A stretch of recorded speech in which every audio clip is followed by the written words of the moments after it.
Today, we're going to be doing a live editing developmental session. What that means is I'm going to be showing what my process is behind planning, strategizing, and the development process as I prepare to edit the second draft of my fantasy book, The Last Scarecrow. If you've been along with the in the community with me so far, you've known that I've been working on this for the past 220 days of consecutive writing live streams. And finally, we're here. I love the editing process. I'm Kauffman. Welcome to Kauffman Writes. I'm on a mission to show writers everywhere that the entire writing process, writing, editing, and brainstorming can be both fun and easy with the right framework and the right mindset. And we're starting right now. All right, and let me hop into the community. Eli, welcome. I saw you here, like working on some composition. So such a change of pace compared to your usual sci-fi elements. And Courtney, I want this. I want so badly to get this character growth right that I might unalive my husband if he bugs me this live. And that coming from the mind of a true writer over here. You're like, I gotta work. Got to get this story out. I feel your pain, my friend. Welcome, LeMay. Welcome. And Mass Toaster. Characters can be hard. Yes, they can. So I think with character development, I think it's personally, I think the developmental process, the coming up with ideas for characters is the easy part. The challenge is how do we make characters believable? And if I'm taking that a step further, if I've written a story, how do I make them believable for a wider readership? Why do memorable characters like Darth Vader or characters from like Marvel Universe like Thanos or Deadpool, a couple popular characters as of late, why do we find these characters so believable even though they are such extreme versions in these fictitious worlds? Because they have believable human characteristics and they are dealing with these extreme emotional pain points that we ourselves either want to deal with or want to live in the fantasy of like what would it be like, right? These are some of our favorite characters in pop culture. So I love character development. Let me hop straight into it. And Penelope, welcome over from Facebook. Welcome, my friend. All right, so let me pull up my screen. So, for those of you who've been joining me along for the past 6 months, you'll know that I generally formatted these sessions around writing sprints and then writer's chat. Since the editing is going to be a little different for me, this week and next week is going to be more of an informal of I'm just going to walk through my process. And I would, of course, love to keep chatting with you. So if there's anything that you're working on in your story, whether that's the character development or writing in general, feel free to drop it down in the chat. I'm treating this next 2 weeks as a very like informal of like let's just get some work done on our stories because I have a couple things that I need to tackle before I even start hopping into the second draft. I will probably be changing the formatting of the software that I'll be using once I found the right writing software that I'm going to transition out of using Microsoft Word, specifically because there's a lot of developmental stuff that I want to be able to show you on screen. All right. Mass Toaster. I like the misbelief concept a lot. What does the characters believe that they need to change? That's a really good call out, right? Because if we're thinking of something like the 3-act structure, I like to think that where the character has a core belief in the beginning of the story and who they become is a complete different version of who they are at the very end of the story. We could actually challenge that a story is about a character unlearning a previous belief to gravitate towards the belief that they should be following based off the morals and the values of the story. I like that concept, Mouse Toaster. That's very good. I like that. All right. So what do we got? So you can see as I have my story here. So Let's see. Let me see if I can blow it up a little bit. There we go. I was like, do I like this? Actually, I might go this format. Perfect. I like this one more. And just give me a shout out if you can, if the text is too small for y'all. So as you can see, so I have three main priorities. All right, so I put this here. I actually want to put these three here. So I want you guys to see what my three priorities are. So as I hop into a second draft, I have three priorities. I'm going to put this here, cast of characters. I'm going to put world building. Beautiful. So as I hop into the second draft, I have three priorities that I need to tackle, that I need to focus. As I get into the second draft, I started going into this on Tuesday's developmental editing session. So I need to cut down by 40,000 words. I need to refine my cast of supporting characters, and I need to further make sure that the world building elements are believable. So these are going to be my three focuses in this draft. Now, some writers like to have a list of problems and then go tackle the problem within the story itself. Like, let's say they're like, okay, a character sucks. I need to go fix that character. For me, I'm a very chronologically minded individual. So whenever I go through drafts, I always like to go start to from beginning to end, at least for the first couple drafts. When I get a little later on down the drafting process, if I've gone through the story a number of times, then I might start hopping around because I know the problems will be of a smaller nature and won't require my time to go fully through it. But generally, the first three drafts, I will go from start to finish. So I have these three priorities. And how do I know that these are my three priorities for draft number two? Because two reasons. One, after finishing a full draft, you as a writer know, like you should have a sense of where your where your story is at. Now, the exception might be maybe if you've been working on the story for years and years of your life and the process has been fragmented, or you juggle it with other writing projects, your knowledge of what the story needs help with could be a little different. So this is why I always recommend to unpublished writers, if you're working on the first draft of your story and there's things that you want to fix, make sure you make a list of notes to yourself. I totally failed at that on this version, on this draft, because it was a live stream format. But because I did it, I was writing on it consecutively every single day. I'm very ingrained in the story and the issues. Beautiful. And let's see, Courtney, you're like, from a male spec, how do you handle when an older man confronts you on your anger? I.e., Liam is letting his anger run him, and his granddad is going to confront him. Male speculation. How do you handle when an older man confronts you on your anger? Liam is and his granddad is going to confront him.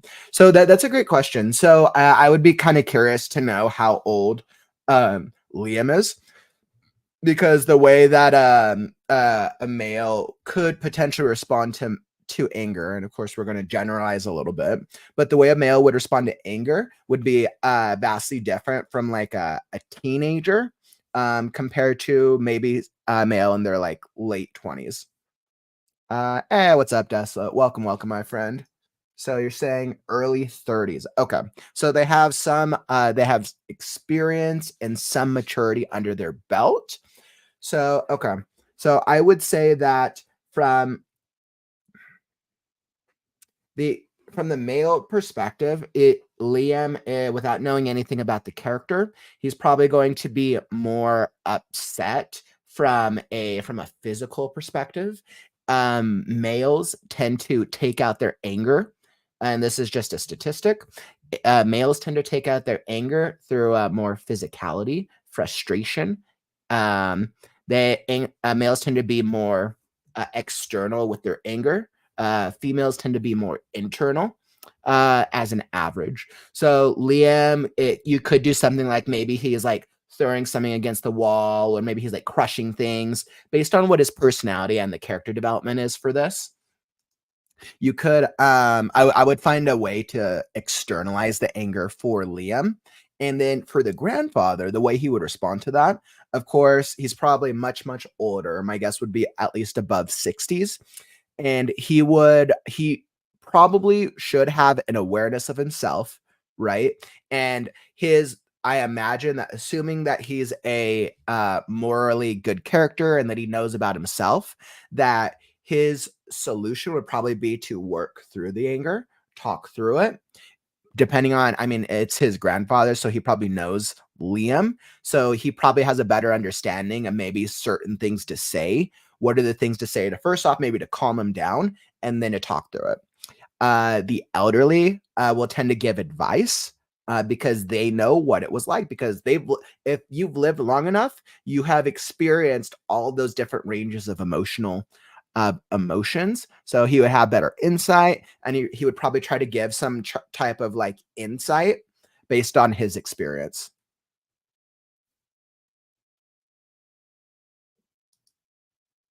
It depends if Liam is a defensive.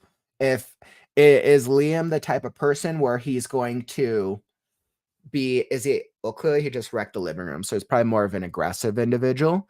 Um, Depends on what his relationship dynamic is with his grandfather. Are they close? He could maybe start to take out his anger on his grandfather, but then his grandfather, if maybe he's a strong personality as well, could call him out for it.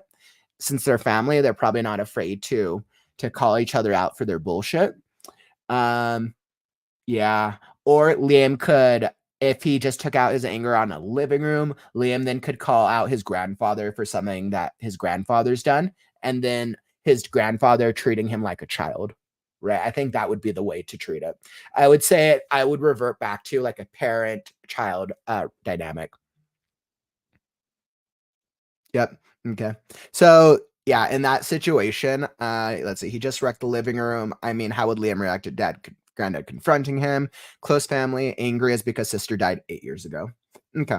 So it sounds like granddad is probably either moved on or granddad knows how to deal with death, since he's probably by the time you get to that age, you've dealt with death much, much more than somebody in their 30s.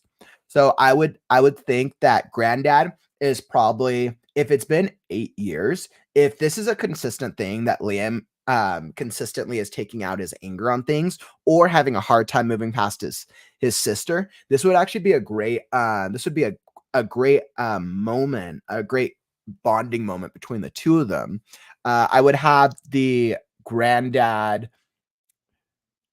I would probably have the granddad calling him out for his anger and then getting to the heart of being like, "Okay, well, it's been 8 years, right? You did this thing," right? I'm sure Liam's done other things in the story. The granddad calling him out being like, "You did this thing, you did this thing, and you did this thing." Or you could have the grandfather say something that, like, maybe shuts him up to get him to stop, like, "You're being a child just like your sister." Or say something that Liam would not be expecting.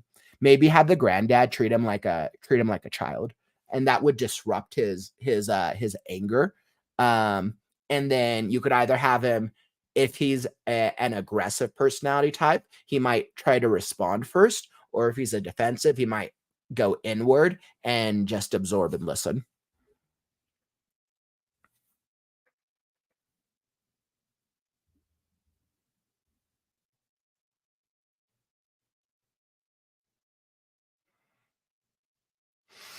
Yeah, Mass Toaster. These are some really great call outs. Courtney thinks also about family history, how one grows up often affects how one acts. Absolutely. That's the nurture versus nature type of experience. Absolutely. Also, personal history. Is there an event? Yep. So it sounds like it was the death of the sister. Courtney, you're like, so it wouldn't be too out of left field for Liam to break down and ask for help with handling his anger.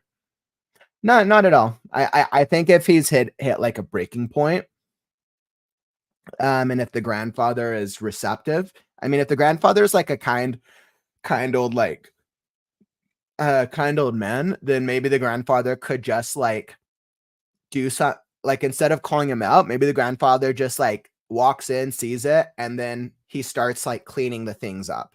You could do something like that. And then Liam getting more upset, being like, stop that, and then keep trying to throw stuff around the house. And then the grandfather keep cleaning stuff up, and then they have a moment, and the grandfather being like, hey, it's she's been dead for 8 years. I know, or saying something that connects between the two of them. And then that causing, because he's at such an extreme emotional state, if he trusts the grandfather that much, then that would allow him to drop his walls and have a full breakdown. And I think that'd actually be a very special moment.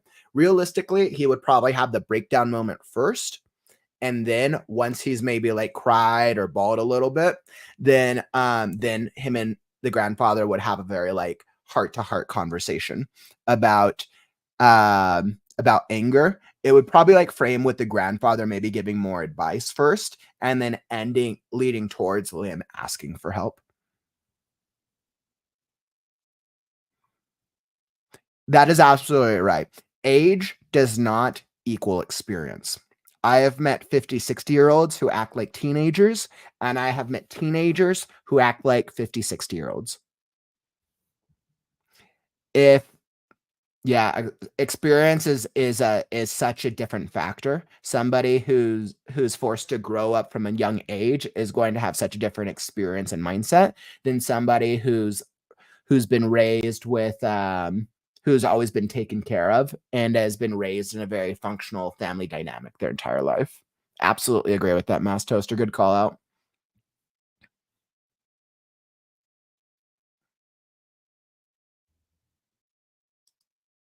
Granddad is more a hard ass, but I approach him in a way that stunned Liam. I just didn't want it to be a woman writer that doesn't get males. So that's actually a really, really great call out, Courtney. So this is actually what I recommend, and I do the same thing. So whenever I write characters who are of a different gender, if the character is, let's say, and if I'm writing characters who are female, or if I'm writing characters who are of a different race, or different ethnicity, or a different religious belief that is rooted in the real world, what I will do is I will still write what I'm going to write in the rough draft, but then when I go through the alpha and beta readers, I would make sure that whoever I get feedback from is either of the opposite gender or has a different or has a closer understanding of those types of characters or beliefs. And then that way they can either relate with it or not relate with it and tell you why. They could be like, okay, so this male character wasn't believable because of X. I think when we're working on different genders, I think sometimes it can be hard to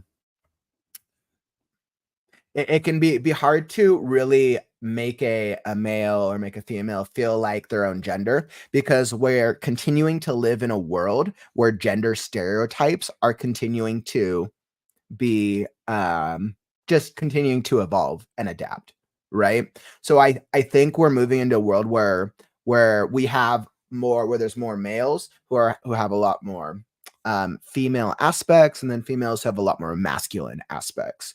So I think if you're writing characters who have maybe certain traits of the opposite gender, I think that might be becoming a little bit more of a norm. I think it just comes down to intentionality with the development of your character. Awesome. Glad we could be of help, Courtney. Good luck with the process. And definitely once you got in through the story, let me know if you need feedback, or you can always submit an excerpt for our story and critique show on Saturdays if you ever need feedback from the community. Okay. So let me hop back into developmental session. So awesome. So you guys know, so that I've realized, so these are my three priorities of the story. Now, what do I need to accomplish before I start working on the second draft? You're like, wait, what? You're like, wait, what, Kauffman? I can't just start the second draft right now. No, because there are a couple things that I have to do beforehand, whether these are just me being a little bit more OCD, or it could just me wanting to be as prepared as possible, because my goal is to hopefully publish this in about 5 months. So that's my goal. I'm going to try to hit it. If not, it's all right. But that is my goal, to publish it January 1st, 2025. So to be able to make the process as efficient as possible, I need to be able to maximize my time, which means when I go through the second draft, there's a couple of things that I have to do to prepare, and there's a couple of key decisions that I know I'm going to have to make. So, to-do list, to-do list before starting second draft.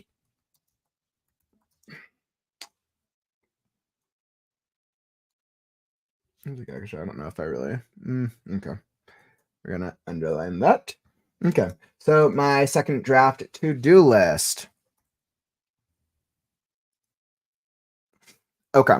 So first things first, I need to refine or I need to review the outline.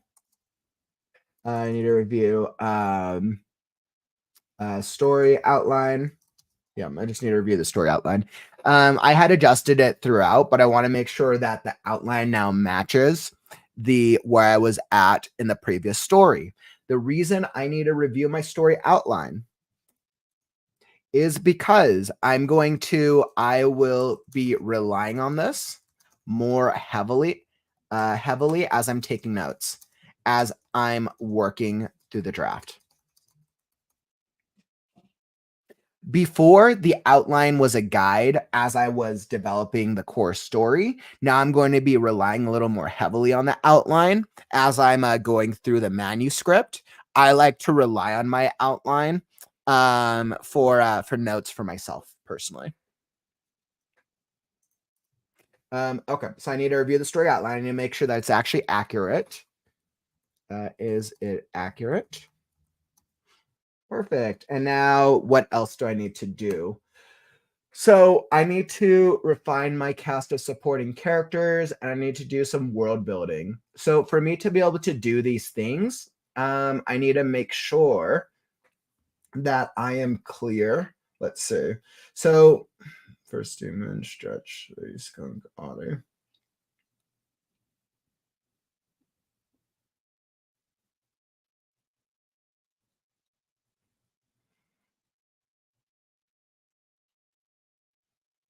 Okay.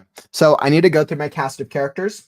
And let's see, how many characters do I have? I have four. Let's see. So I have four major characters, four supporting characters, and then 20 minor characters. So I have a total of 28 characters. Total 28 characters. Now, obviously, there's a greater emphasis and focus on your major and supporting characters because these affect a greater portion of the plot. And of course, the 10%, my minor characters, I do need to spend a little time in them because I do want them to be believable, even though they're in such a short section of the story themselves. I want every single time a main character is there, I want my readers to enjoy the minor characters as much as they're enjoying the plot and the world itself. So, to-do list, I need to make sure that I have I'm just going to put character development. What this means is I need to make sure my major and supporting characters have clear backstories. Okay. That means I will probably do a character profile on each of my 8 major characters. Yeah, and there's one supporting character I'm just not sure if I wanna keep or not. I'm just, like, going back and forth. Yeah, I'm not sure.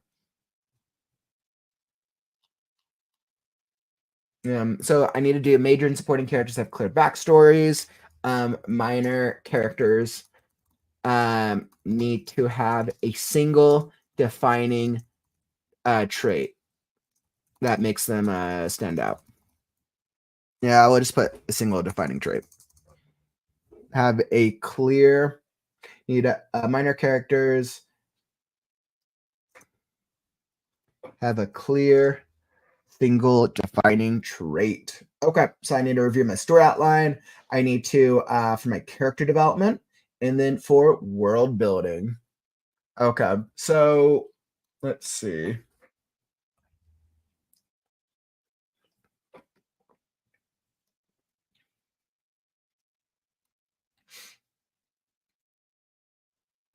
I need to map out the world. That's what I need to do because nature. So you don't, and this is a good call out on for world building. You don't always have to create a map for your world. That's not necessary. Especially if you're writing like a memoir or something that's more nonfiction or something that takes place in the real world. of course, the real world, like we all know what the world looks like. This is more if you're creating a fiction story in a universe that does not take place in reality.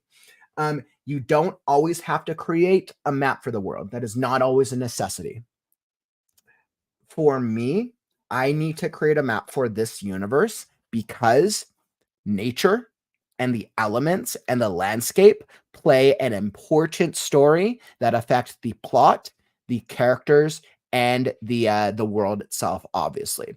Because nature and the elements affect the magic system, the landscape, the characters, because it is such a core component of it, the I have to have a clear understanding of the map. So that's why for this story specifically calls for a map. So I need to have a map. Now it doesn't have to be perfect, but it does need to have a rough draft.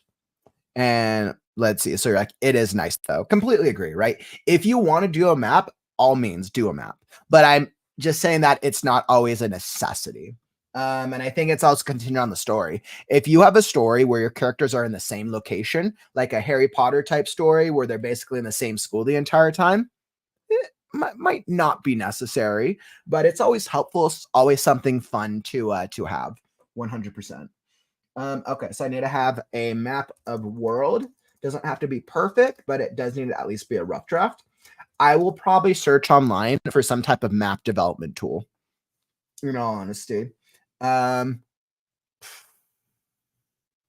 I guess I could probably create a map through Photoshop. Use a combination of Photoshop and ChatGPT, or not? Yeah, use a combination. I'm gonna think about that. I'm sure there's probably map tools out there. Incarnate. Is that a map development tool?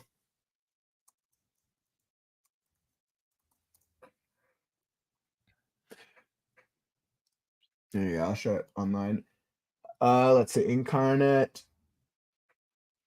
Turn your ideas into incredible fantasy maps with Incarnate's easy to use online map making platform. Ideal for game masters, fantasy authors, and map enthusiasts. There you go. Right. So I'm sure like this is something that could be a potential opportunity. I'm sure there's so many different types of platforms out there. So essentially what I would do, what's interesting is what I like about this is this definitely reminds me of like a video game map of like a Final Fantasy, one of those types of maps. I do like it. What I'm probably going to do is I'm going to check out a couple of different websites and see aesthetically which style I feel like is going to best match, best support the Last Scarecrow world. In a perfect world, if let's say I was already a published author and I already had, let's say I was full time, then I would just hire a graphic designer to create a map for me in a perfect world. But because most of us are unpublished authors here and we're working on a limited budget, the goal is let's do this as cheaply as possible so we can get those books out and hopefully start making some money, right? And then you can reinvest those resources into later books of your series or later books in general. Okay, so let's do so map of my world is importante. So I got to get my map of the world. Now, what else do I got for world building? Weather.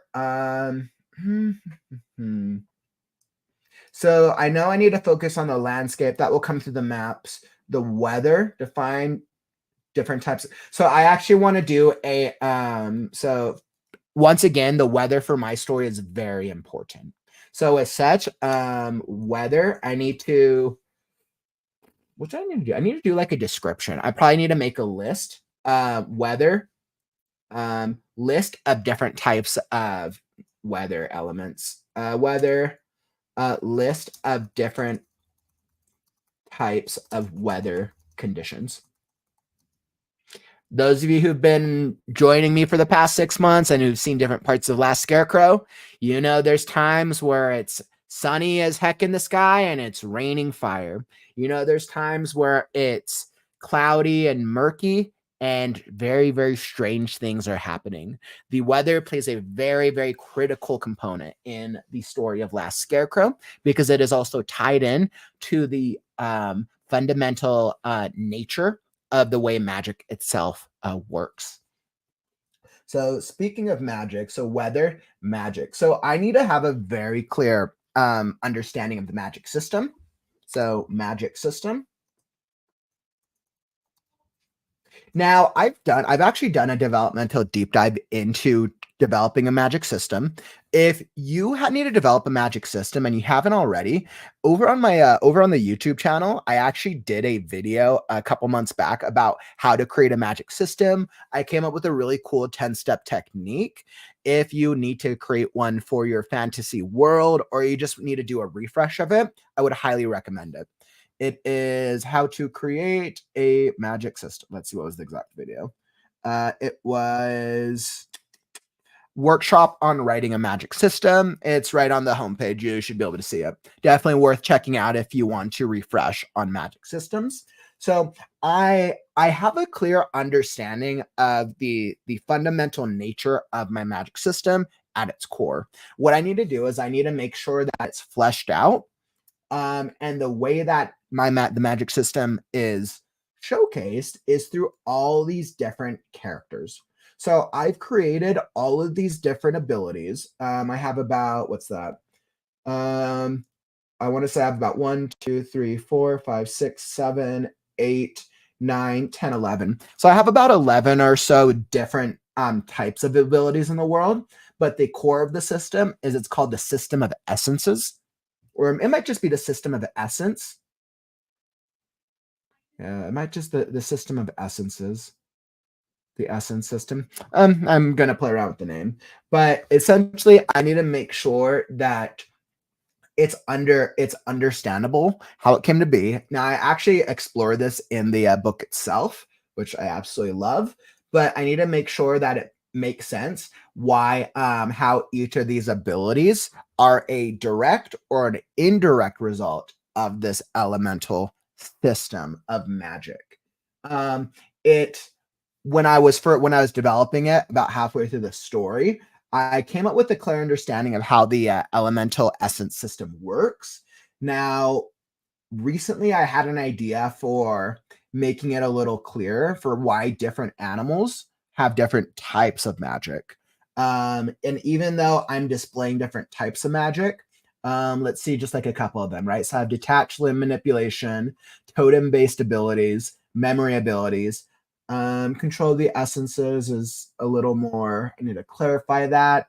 Illusion abilities, cursed soul type magic, color sapping ability, which is a fun one. I have an old fire god, and then we have a seer and shapeshifters. So I need to make sure that it's understandable why each of these elements or why each of these magical abilities exist in this world and are unique to this universe. I'm gonna have a lot of fun with that. I love playing around with magic systems. So I just need to make sure that my magic system is magic system clear and concise. Clear and concise. And I need to um, detail how each magic ability stems from this system. Current, it's called the essences, the system of essences. The system of essences, the system of the essence, the essence. Actually, the essence. I might actually just call it the essence. Kind of like that actually, the essence. What is the magic system? The magic system is called it's called the essence. Ooh, I kind of like that actually. Kind of has a I think I like that. I need to make sure that there's not any other magical systems out there with similar name. Magic system essence.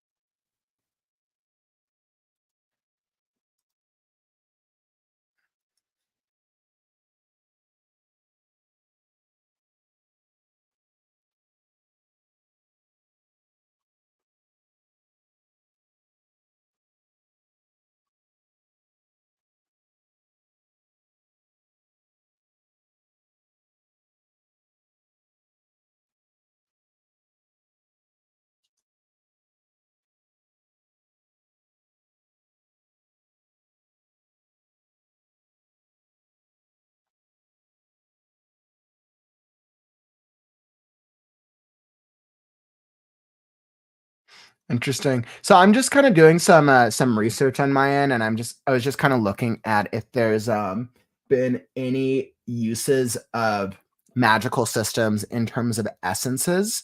Um, magic system, and it looks like I've definitely it looks like I've seen some random thought stories here and there. I don't know if I've see any published or best selling stories.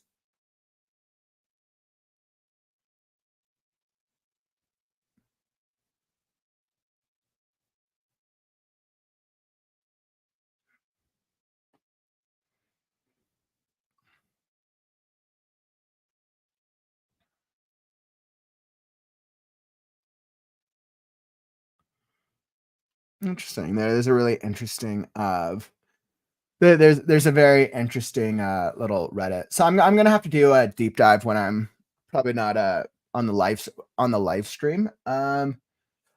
But essence theory. I kind of like calling it the essence. So I'm just gonna have to further deep dive, make sure that it's not a trademarked magic system in a pre-existing popular fantasy franchise, and that I can make it my own.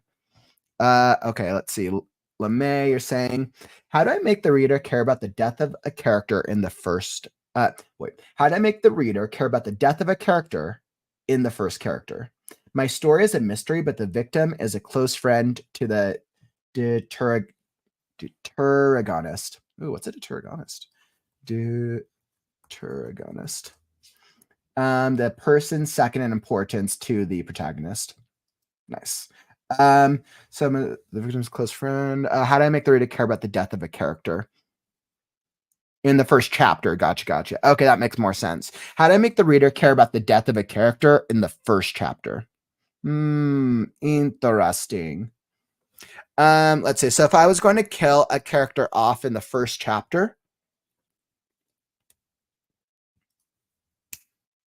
actually, I have a perfect example for you, Lemay. Have you watched or play I would say actually that the TV show did a little bit better job of this. Did you watch The Last of Us? Let me know if you watch The Last of Us or not. If not, I recommend watching the first episode. That's just the first example that comes to mind. They make you care about a character. Um, yeah. So what I would do is I would recommend either reading the script or just watching like the first half of The Last of Us, the first episode. Essentially, because what it does is it follows the point of view of a character. And it gets you into their character's head, their character point of view, and you start caring about them, and then they die. Another ideation of that, if you think about Game of Thrones, you think about how we grew an attachment towards Ned Stark in the first season, and then his character doesn't make it. So you need to distill that ideology into a single chapter. How do I make a reader care about a character in such a short period of time? That means that you have to make that character and Lemay, I'm actually curious if this character, if they're the point of view character in the first chapter, or if they're just going to end up dead through a series of consequences of the world. If they're the point of view character, then I would actually open the story up with them having a save the cat type moment of something really bad happening to them and them overcoming it. Essentially, what if you want the reader to care, you want the reader to like them as soon as possible. So then you need to develop and brainstorm a way. What are a couple ways that my reader will want to like this character? Is it because this character is really clever and they got out of an obstacle because they said a bunch of clever things? Um, Back to Game of Thrones, think about why we like Tyrion Lannister so early, because he's clever, right? He has a very clear handicap. He's a midget, but he makes use of that because he's extremely clever and he's charming.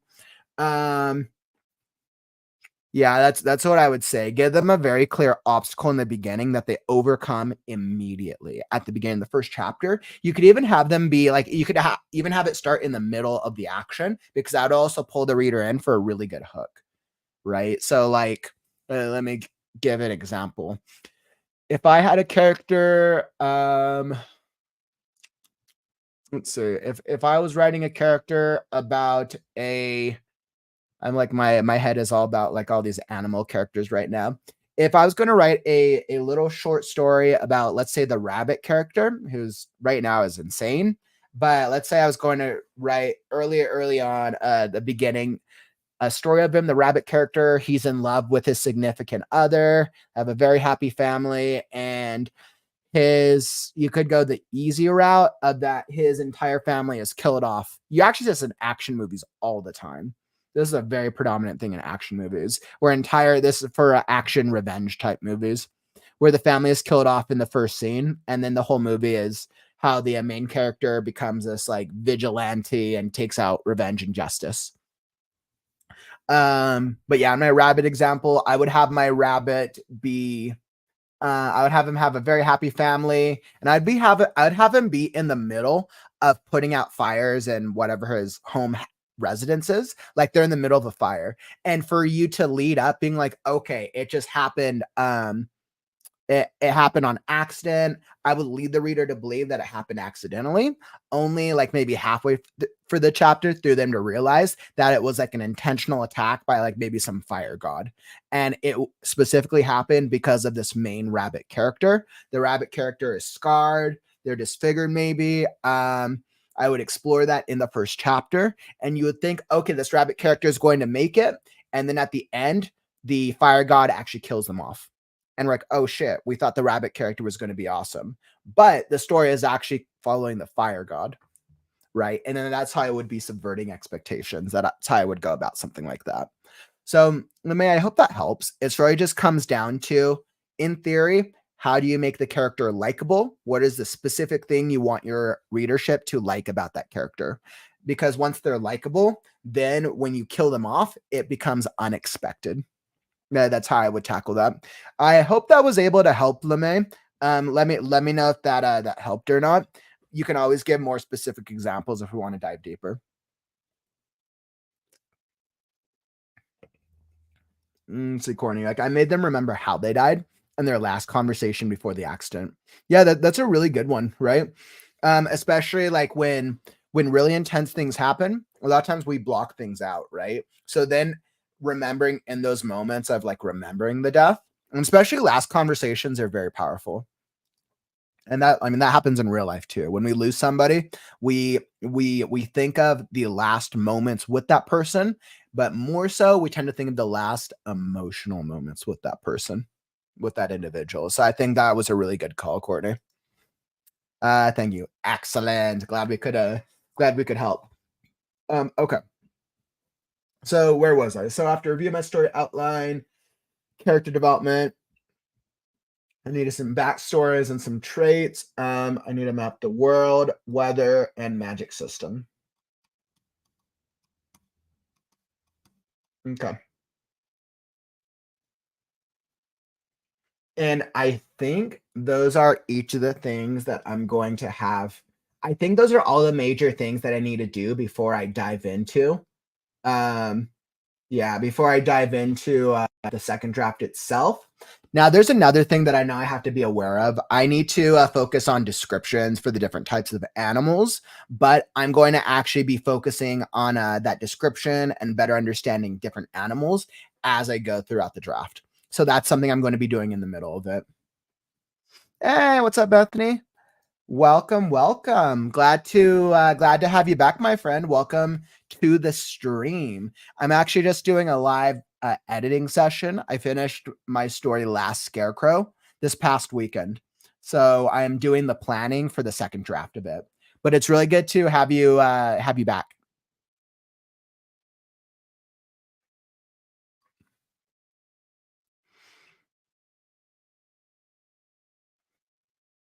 Let's see, Desert Leader. I have some straight characters in my story. How do I write them? Like, how do I write sexual attraction? This I wouldn't know. I have some straight characters in my story. How do I write them? Hmm. So I think it depends on if these characters are male or female. You could probably play into a gender stereotypes a little bit when working on the rough draft. Um, Females tend to be attracted more based on emotional attraction. So it tends to be based on um on ideas, on things that sound maybe romantic or things that make them feel strongly. And then that is connected into the sexuality aspect of it. And I'm sure it sounds like if there's any females here in the chat, if they want to, if any of you want to add to this, if it's a male, males tend to be more attracted physically, which is why males are um, are always known for being much more sexual because males are a much more physical. So males tend to be attracted at first glance, physical looks. Females tend to be attracted first glance, emotional looks, and how it could relate to their future goals. Now, as they like develop, as sexuality develops, of course, like there's always like gender changes. Of course, like you could have males acting like females and females and vice versa, but that tends to be the averages and the stereotypes that I've seen in my lifetime.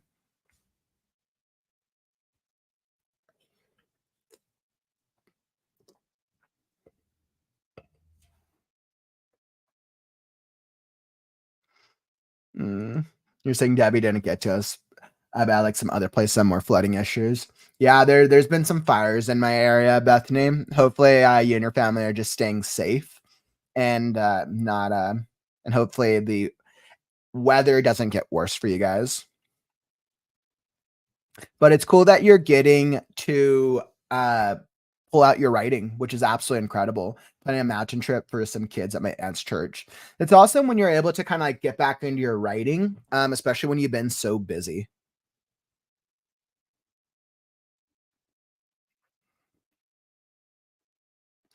Straight can vary sexually too. Yeah, absolutely. Let's see. Is it and Courtney had a good one. As a female from looks, I focus on eyes, arms, body. I need an emotional connection, like I need to laugh and feel protected and safe with them. That's a really good call out. I'm sure that if yeah, you know what another thing is? I'm sure let's see, Desla. I'm sure if you went onto like you Googled, I'd actually be curious. I think if you did a Google search and you're like, what do you find or what are the first things that you find as sexually attractive as a female and then as a male. I'm sure if you Googled each of those, you'd probably get a long list of different types of responses. I would check places like Quora or places like Reddit and just see how people respond in general. And then you'll probably be able to get individual reactions and then gauge that over a series of like maybe pulling like 20, 30, 40, 50 different types of attractions, and then you can get a better average. That's kind of the research that I would do if I was writing for like a sexuality that is not within my own scope.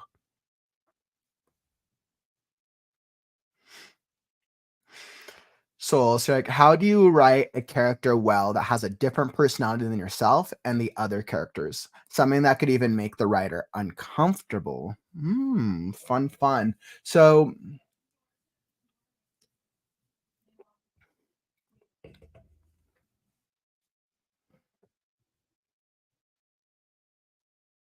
I think so. I think it comes down to defining what is that specific personality.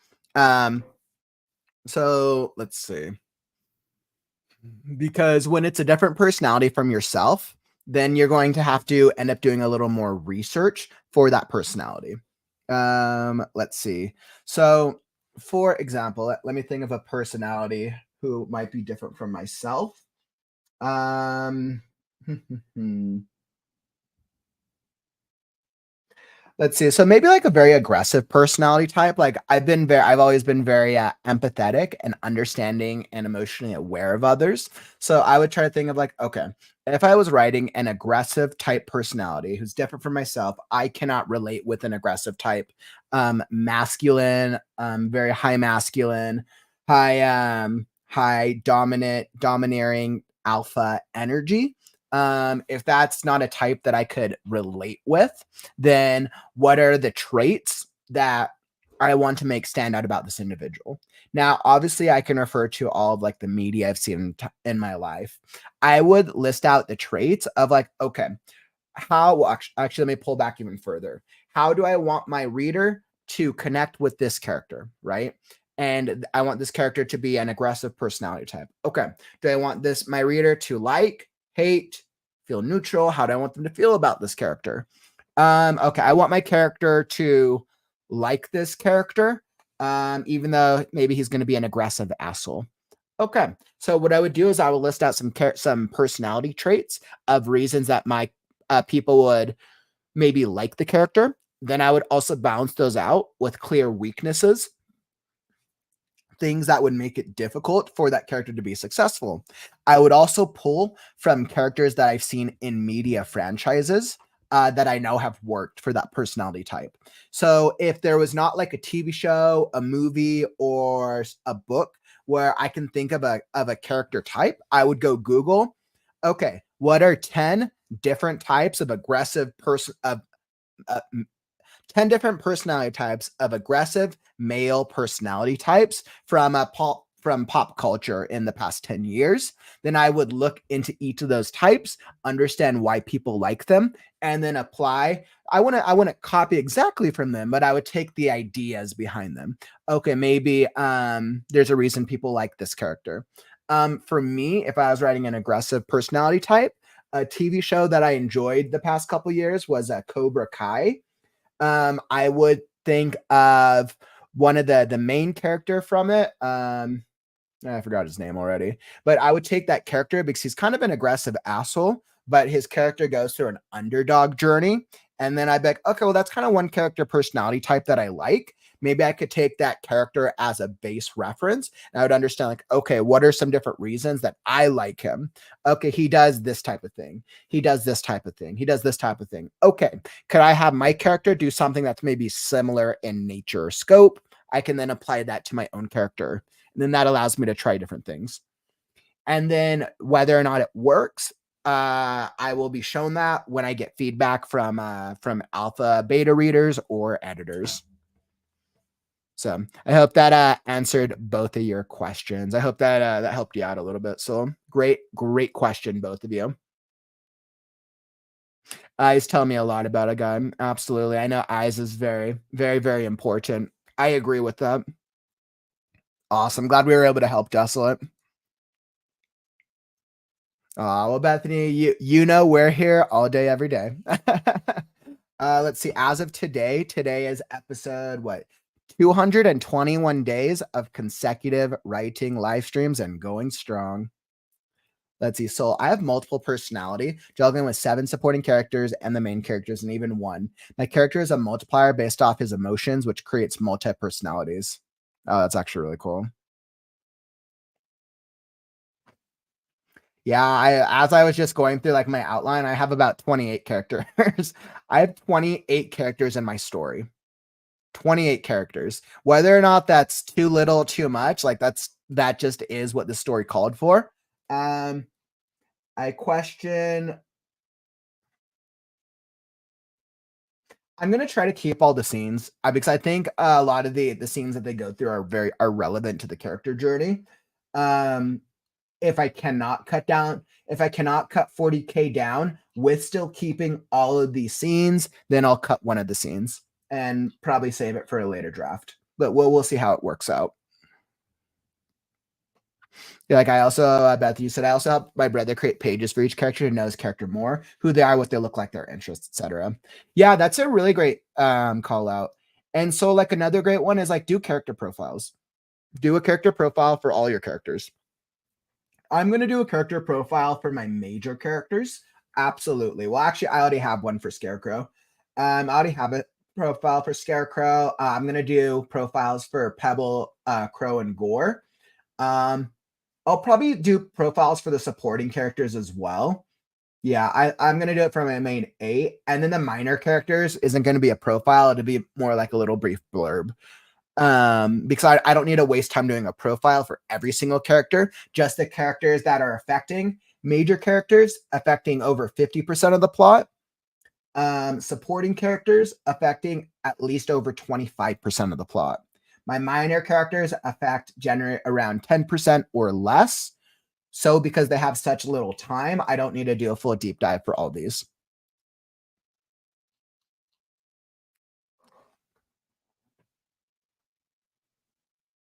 I was debating doing my own live sessions. I wanted to find more writing people to chat with. Yeah, you absolutely should. I mean, there's such an interest in live streaming. You absolutely should, Bethany. I'm sure you'd probably have a lot of fun with that. You're also welcome if you want to try out the live streaming as well and see what it feels like. You should always join us. I've been inviting more members of the community onto the live streams. Bethany, every Wednesday, my Wednesday live stream, 4 p.m. Pacific, 7 p.m. Eastern. I've started a live writing group. It's called the Right Now Writers Group. You should come join us and come hop on the stream with us next week if you want to kind of test it out and see what live streaming feels like. It's been a lot of fun. Soul is one of the ones that hopped on with me yesterday. We had such a great session yesterday. It was really good. We got some well, Soul is a beast. Soul is a beast with their word count. I was just doing some ideation. I'm kind of giving myself a little breather this week for like word count since I'm more focused on developing.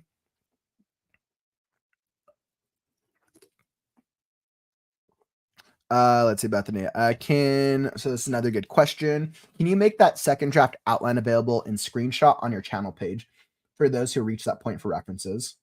Oh, that's a good call up. Can you make the second draft outline available in screenshot on your channel page for those who reach that point for references? Sure. I would absolutely love to do that. If I can ask, I'm kind of curious. So this is essentially, and absolutely, Bethany, yes. So and if you're here in the live stream, I'm just kind of curious. As I've kind of now broken up my process, like this is my second draft process right here. So everything here, this is my entire second draft process. These are my 3 priorities, and this is my to-do list. I'm going to change this into a numbered to-do list. I don't want to change that. Nope.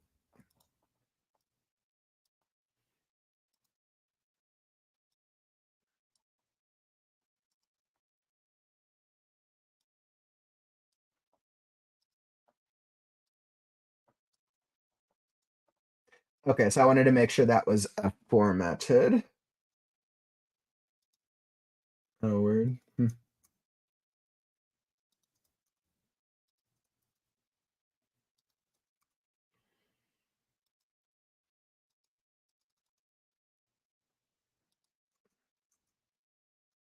Interesting. It's kind of messing up. Let's see if we can get that. Weird. I don't know why it does this weird indent thing. Okay. I am clearly messing around with formatting right now.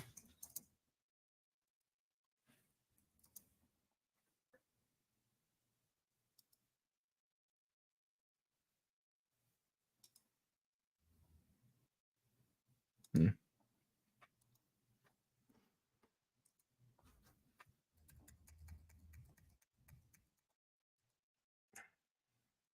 Okay, so clearly I have a list of 5 to-do things. So I have a list of 5 to-do things before I can start my second draft. And then I have my list of 3 priorities as I get into the draft itself.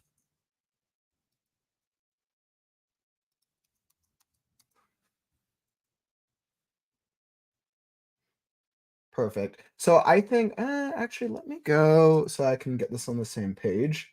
To-do list before starting second draft, second draft priorities while editing it. Second draft priorities while editing. While reviewing it.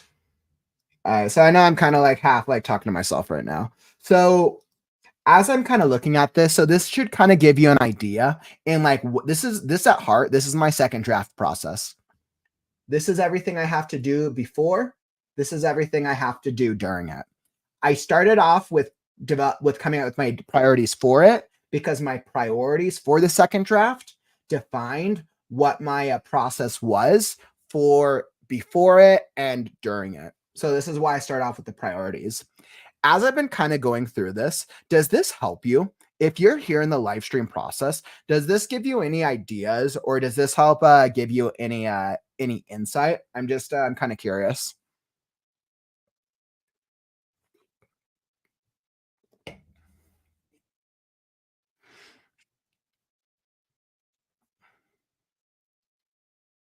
Master, like I love character interaction scenes that might not be book, but lets me as a writer know how they react.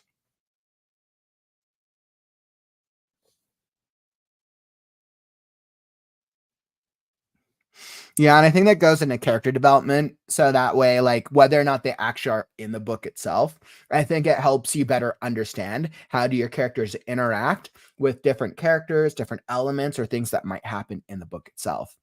The better you understand your characters, the easier it is to write them when you get to their scenes. Bethany will bring the popcorn every Wednesday. Let's see. Or I should make templates to sell for my process. Oh, that's not a bad idea. I could make a template for it. Hmm. That'd be interesting doing it as like a digital tool. Um, I could absolutely see myself doing something like that for like template for book editing.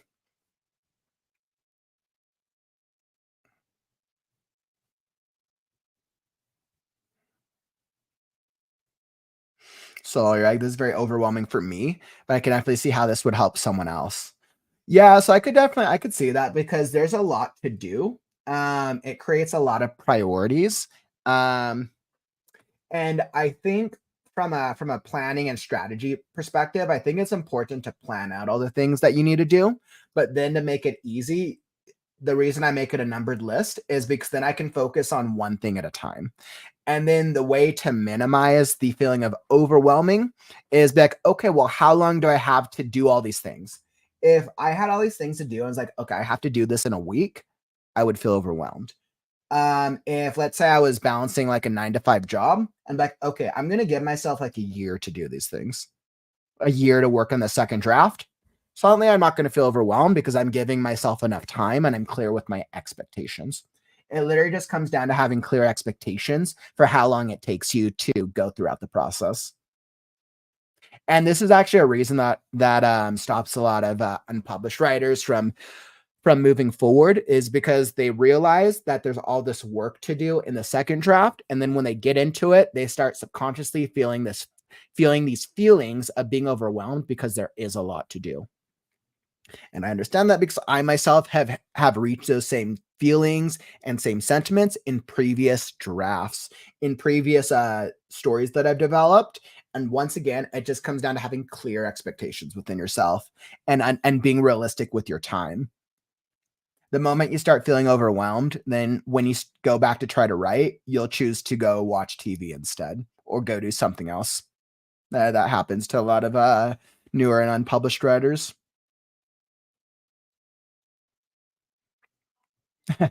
Short book of his process sheets workbook. That'd be funny. Let's see. Are you still doing the Saturday reads? Great question, Bethany. So this last Saturday marks the 25th episode of the Story and Critique Show, where we've been doing the reads.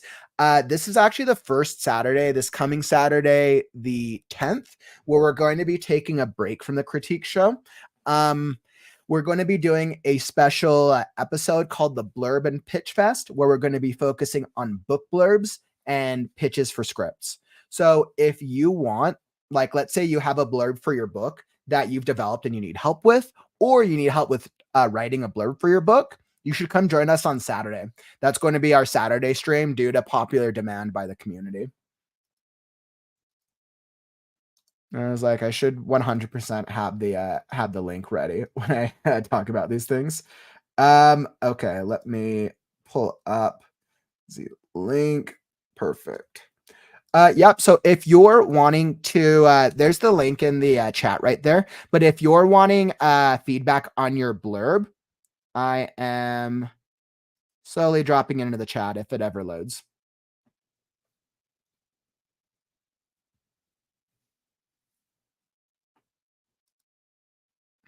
Okay.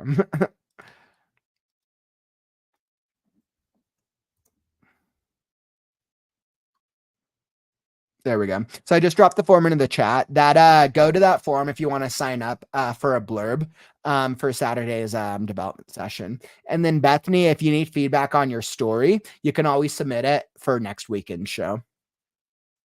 Hey, what's up, Neil? Welcome to the stream, my friend. Welcome, welcome. I was literally just chatting about blurbs and my whole process.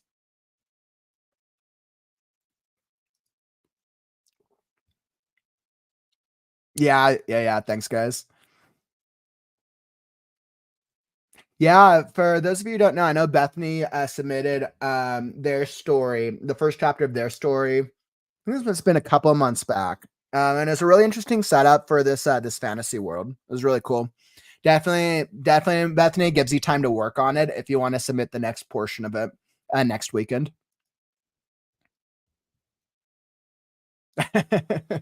Totally understandable, Desolate. Totally understandable.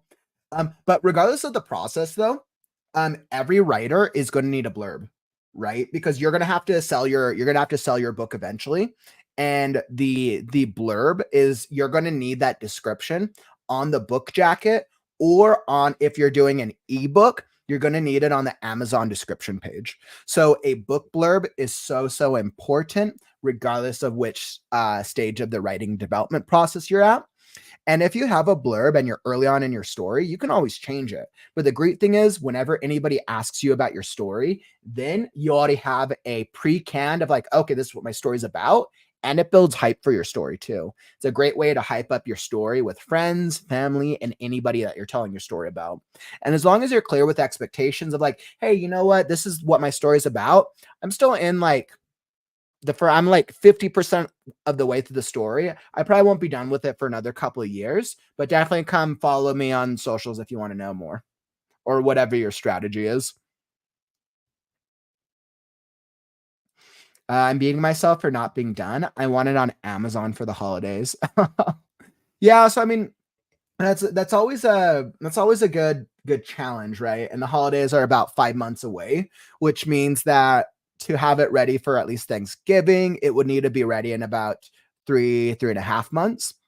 And I think you also have to be kind to yourself, Bethany, because it sounds like you've been busy lately. I think you have to be kind and realistic with yourself with balancing life responsibilities. Like, especially if you have kids, and this is just for anyone who has family responsibilities, like that's a huge time commitment. That's a huge thing. Or if you're a student and also have a job and also trying to have a life, you have to be realistic with how many hours per week you're actually able to sit down and spend writing. But then you can create a system, right? If you're like, hey, I only have like 2 hours a week to sit down because my kids need me during the week, and during the weekend, I got to spend time with the family, got to do errands, got to do all the stuff. Also, need to have free time. I think it's just understanding and figuring out what is the actual time commitment you can make per week, and then finding a way to hold yourself accountable to stick to it. For me, holding myself accountable was these live streams. And this worked for me. It could be different for everyone else. If anyone is struggling, and this is once again a call out, if anyone's struggling with accountability, then you guys should come join the writers group on Wednesdays. I guarantee you that if you make a commitment to yourself to be on the camera with us, and you make that commitment, then you build up a habit, and you'll feel like you'll want to join every week. Let's see, Bethany. Mass toaster. Bethany, do not microwave the brisket. I love that.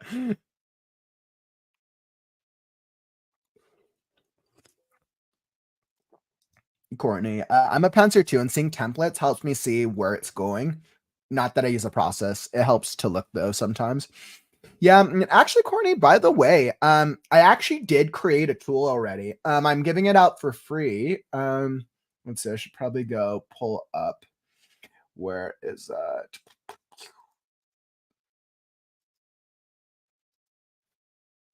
I literally should have had these types of things saved already. But I actually already have a free tool, Courtney, that I developed a couple months ago. It's called the Easy Edit tool, and it's actually a free tool that I came up with to help people with editing their story. I give it out for free with the for signing up to my newsletter. Where is it?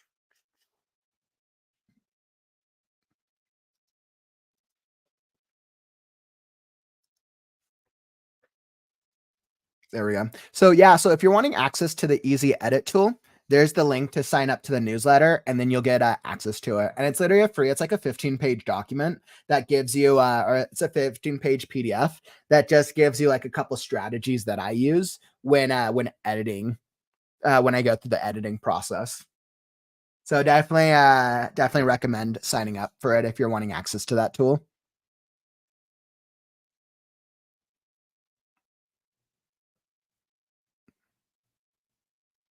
Mm, right, and you see, like, so this is actually a really good call out, right? So you said I found it easier to sort of bounce around, and it took me 8 months to finish and publish. Listing everything out seems it's organized, but looks chaotic to my eye at the same time.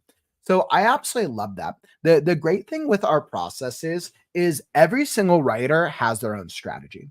When you're trying to come up with ways to improve your efficiency, what I always suggest is look at different writers' processes, like look at the way that different writers do things, pick and choose things that you like, and then make it your own process. Because what works for me might not work the same for any of you, or it might work really well for one of you, but then horribly for another one. So I think that the great thing is researching and learning different strategies and why they work, and then figuring out how you can adapt that to what works best for you. So thanks for sharing that. So I that's a really good call out, Bethany. Like the brisket is 10 years overdue. Actually, Bethany, I would challenge that. I think the brisket has just been baking for 10 years because it has to be at the right time. You have to be at the right time in your life for when the brisket is ready to be served. Saturdays is my Saturday time hasn't changed. I've actually been doing the same Saturday time for the past like 5 months now. It's 1 p.m. Pacific, 1, 2, 3, 4 p.m. Eastern time. So 1 p.m. Pacific, 4 p.m. Eastern will be the Saturday stream. Mass Toaster, yeah. So I think a blurb is good at any point of the draft. I know I mentioned this earlier, but if you're not done with the first draft, I think it's good if you need to talk about your story with anyone. Obviously, we need a blurb for when we publish it, but if you're still in the developmental process, I think a blurb helps you talk about it with other writers. So when your friends or family ask you, be like, hey, what's your story about? Then you're like, oh, okay, I already have a blurb. For those of you with Last Scarecrow, I mean, I came up with a pseudo blurb very early on. Where is it? I need it.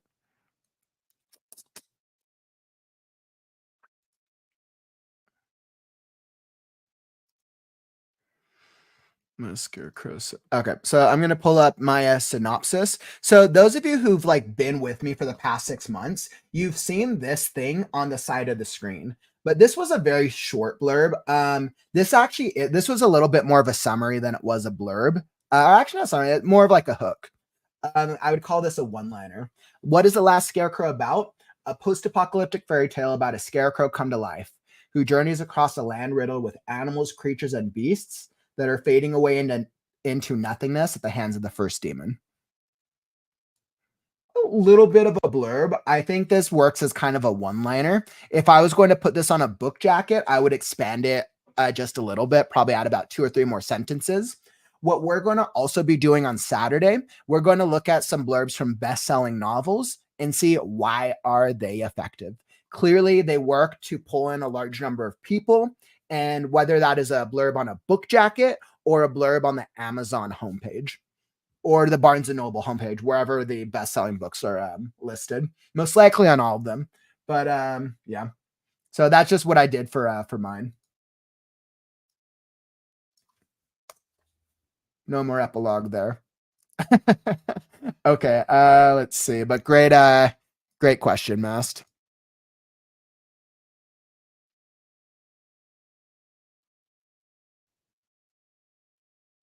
By the way, for any content creators out there, never buy views. Do not buy views. Do not buy views. Never buy views. I get so much I get the most bots through Twitch. It's kind of funny. Because you wanna get organic, you want real people following you. The bots, you'll get the numbers initially and then they'll go down because they're not real.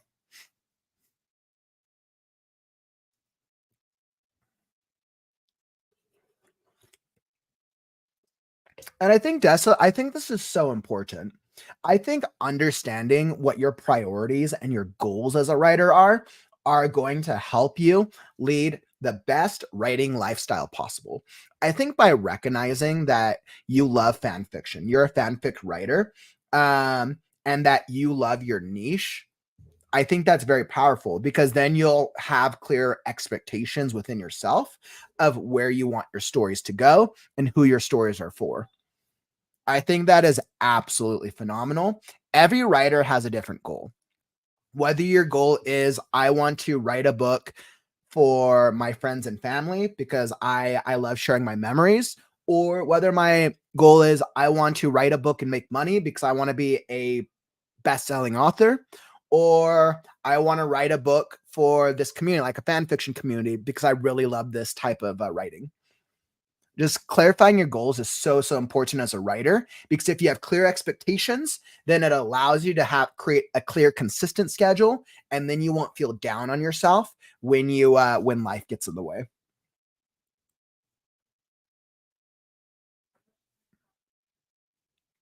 Yeah, it's always so exciting when we've been working on a story for years and we finally get to that point where like, okay, we're almost there. We have to push ourselves across the finish line.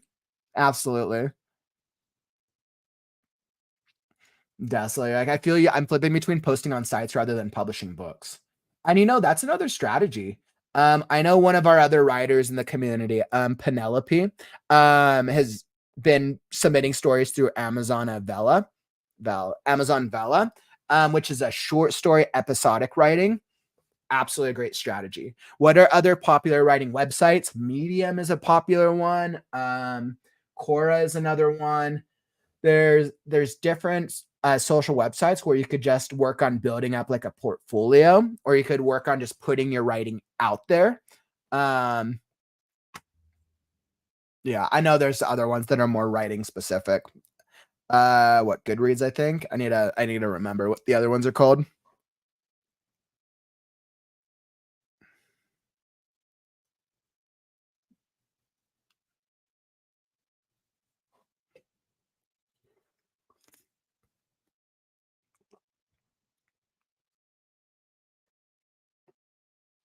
I was like, I know you said you started a business, and I just finished my business degree, so all that knowledge is still fresh. Woo!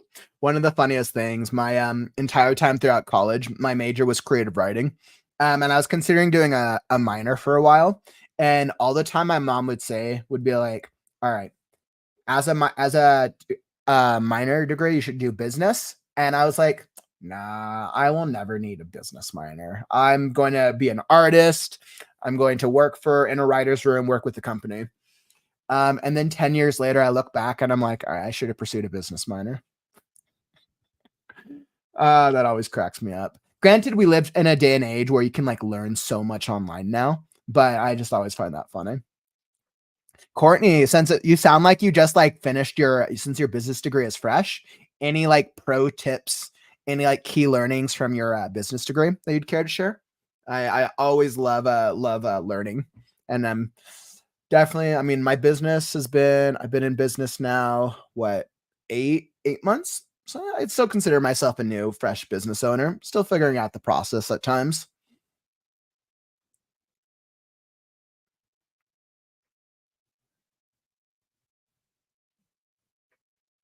Bethany, I love that. I love it. Sounds like you're really busy with the mom life, but then you also have some really cool hobbies that you have. A metal artist, that's actually kind of cool. Oh, that's really cool. I couldn't do anything with metals. And inspiring writer.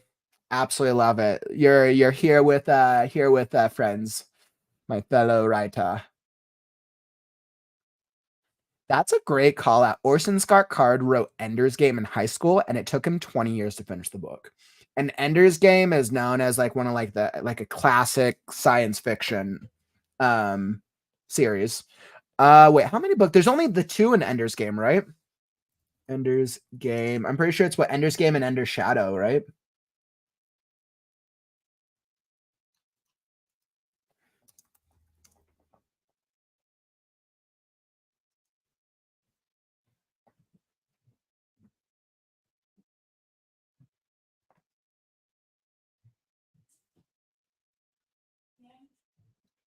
Yeah, I'm pretty sure there was only two, and I'm pretty sure it's Ender's Game and Ender's Shadow.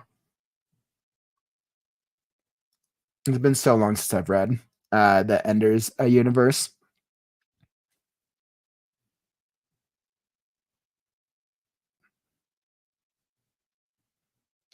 That's totally understandable. Sounds like you've been needing to catch up on your sleep with literally all that mom life you've got going on.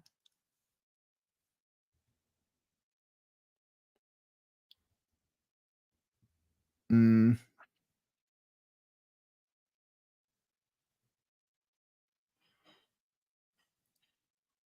Yeah, I've always grown up on the West Coast. I've always been a California native my entire life.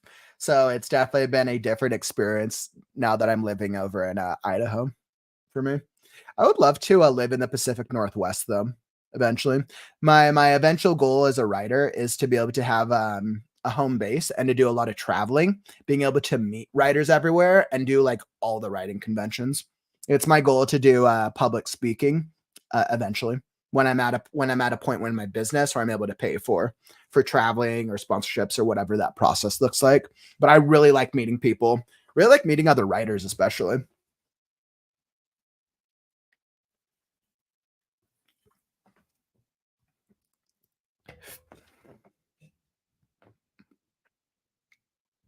That's interesting. Watson, the artist behind Calvin and Hobbes, was very reclusive.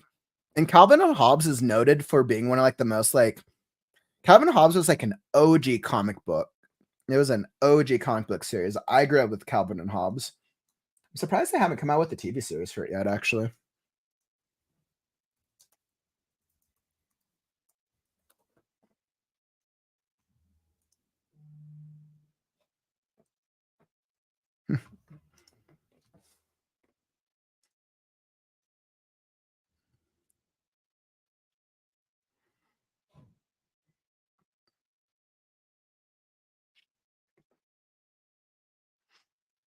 Oh, I absolutely love all the I love all the writing chat we got here.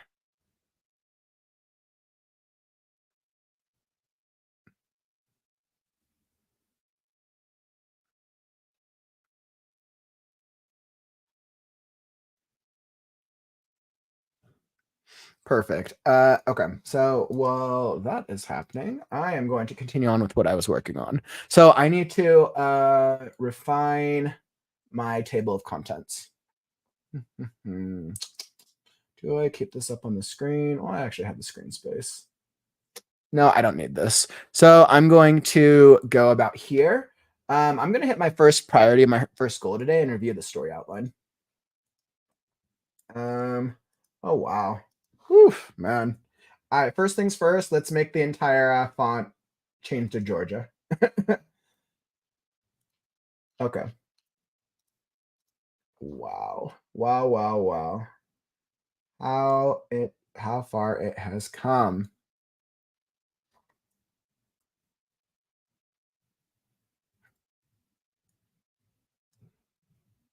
Now, I don't think I'm as concerned with the descriptions that happen inside of it. I think I'm more just concerned that I want to make sure the titles and ooh, the page counts are going to change. So I don't think the page count I'm going to update the page counts. Okay. I know what I'm gonna do. Let's go here. Yeah, so I don't think page counts are gonna be. Hmm. Actually, no. I'm going to update page counts so that way I can have a good reference as I'm working through the second draft. Okay. And how did I format? So like I didn't start doing the chapter titles, I think, till I got to about chapter 10. So the first couple of chapters are nameless. I want to see what formatting. So I started doing this. Okay. So this was the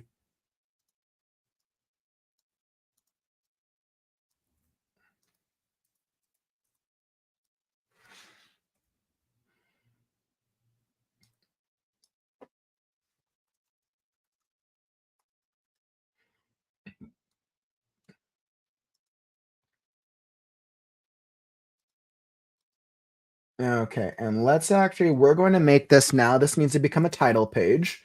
So this is going to get centered and blown up.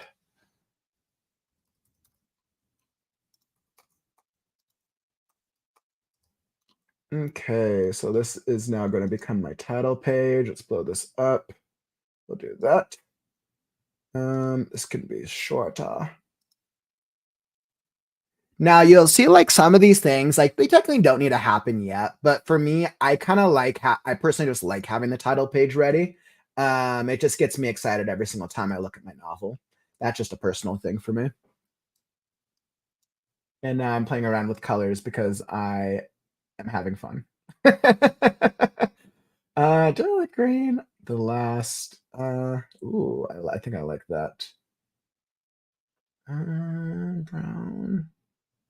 Oh, I still like blue though.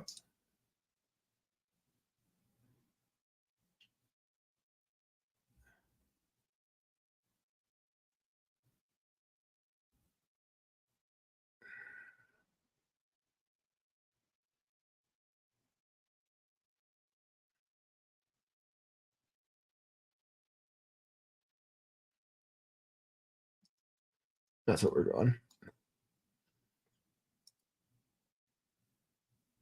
All right, this is 100% the most unnecessary part of this process.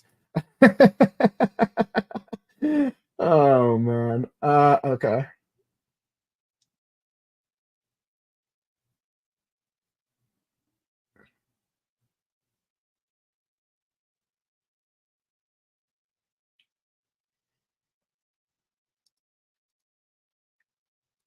Mm, okay. Most unnecessary part of this process is me playing around with font with colors on my title page. This is so unnecessary right now. This is just me having fun. Okay. All right. That was definitely not necessary right now. Okay. New call out to Kauffman. Don't get distracted. Okay. So I have this and I want it to be a little, no, not that big. 28. Some of these are going to be bigger. Yeah, we'll do 26. Now, I do want to make sure that every single time, perfect. And I want there to be, mm, I like that.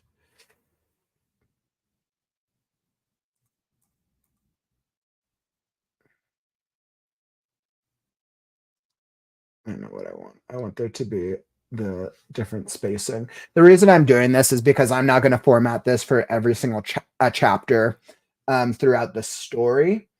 And I need to create.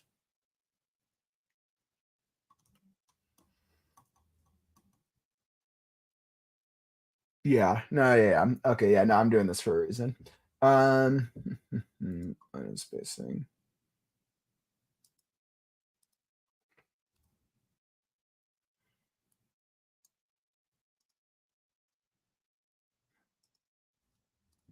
Yeah, I think I'm good with that.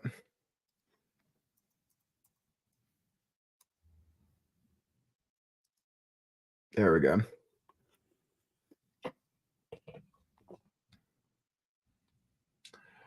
Okay, and now,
Mm. Clearly, I'm playing around with different, styles right now.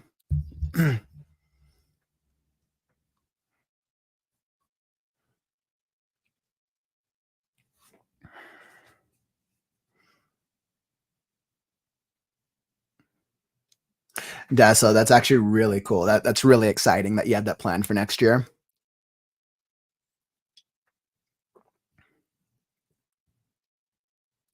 Mm. That's all good to know then, that you learned some really good common, like, business marketing strategies.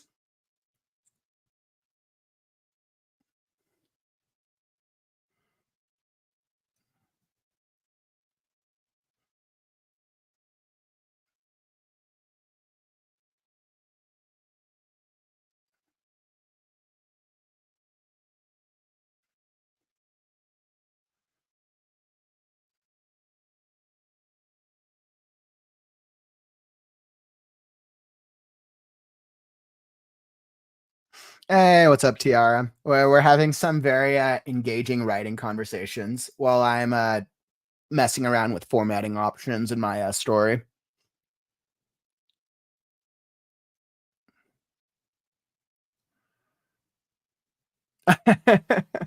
Thanks, Bethany.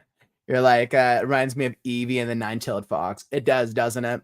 Actually, it kind of reminds me of like the mix of like a Naruto and a Pokemon of some type.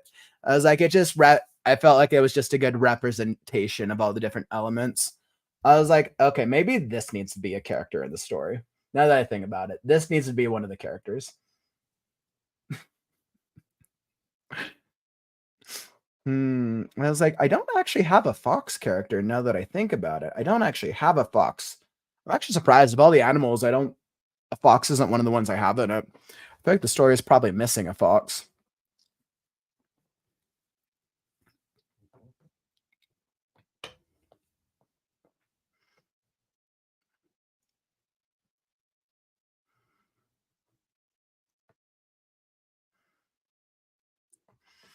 Okay, so let's see. Jared needs to figure out what he was doing.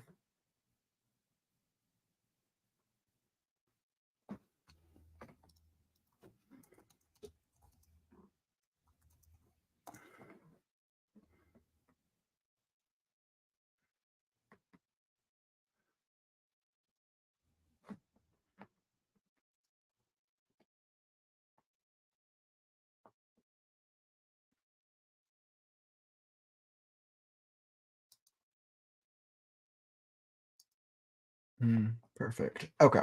I was like, I knew that was somewhere.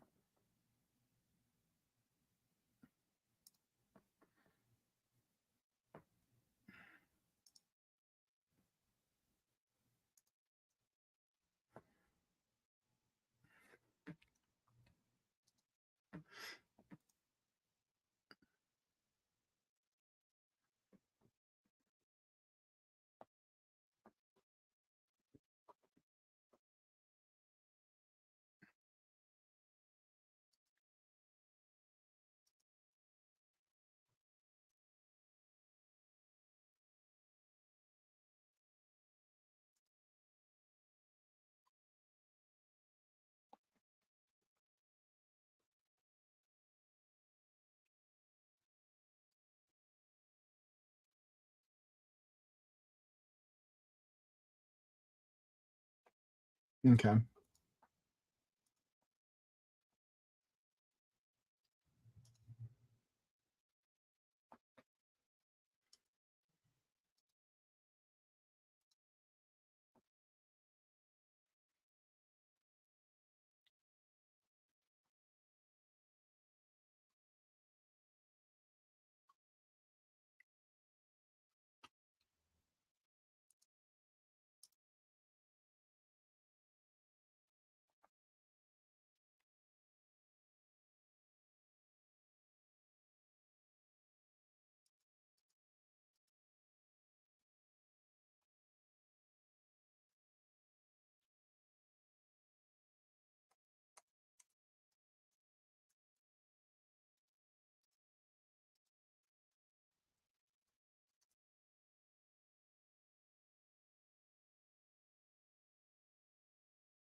Interesting.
I'm playing around with different formatting options on my end. I'm kind of playing around. It's been a while since I've done real formatting through Word. I'm probably going to be changing to a different system at some point, but I'm just kind of I'm thinking through what I want this to look like right now.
Interesting.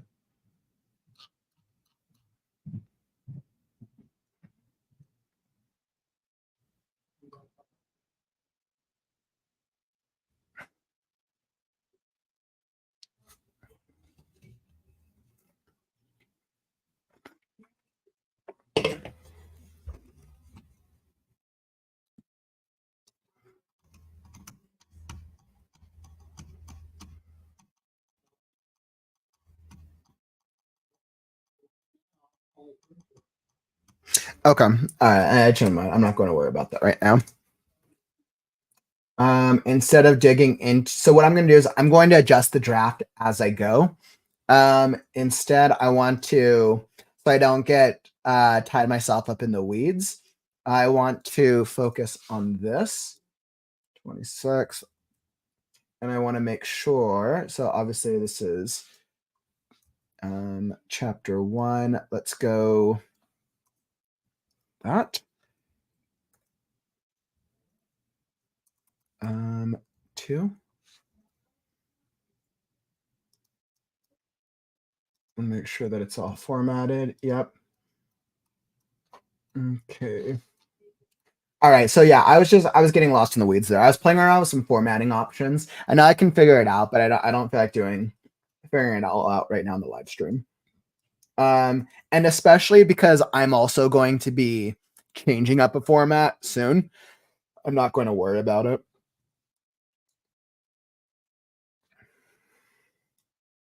And of course, all of these chapter titles could change. Yeah, I was like, I feel like actually they need to be.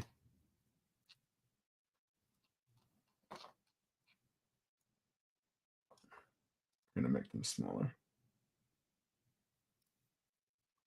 Yeah, I think I want to make the chapter titles smaller.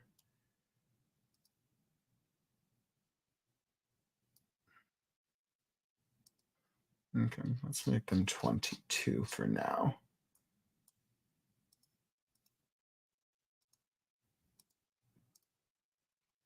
18. I want to make sure that the formatting is the same. Okay. This I changed to 12. Interesting. Wow, something got messed up with the I had like two chapters here where the formatting is clearly very funky. Oh my goodness. Clearly it's been a while since I've gone into this.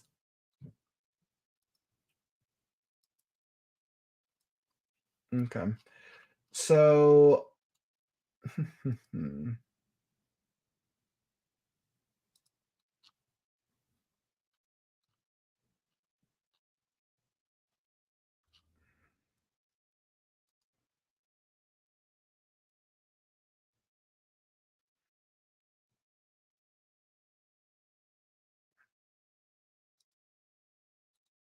yeah, I think 14 font is probably going to be a little better, and then I'm just going to have to go closer in like this, at least for the live stream formatting. So like I need to make the font, I need to get it closer to what it will look like in a later draft, because since I need to cut out about 40,000 words, the goal is I need to get it I want to get it to a closer page count.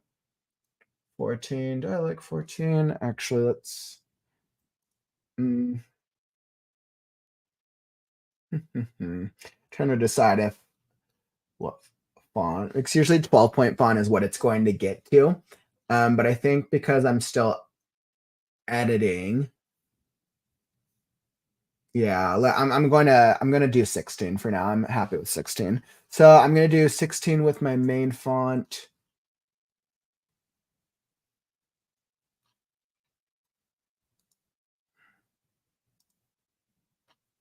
Yeah. Okay.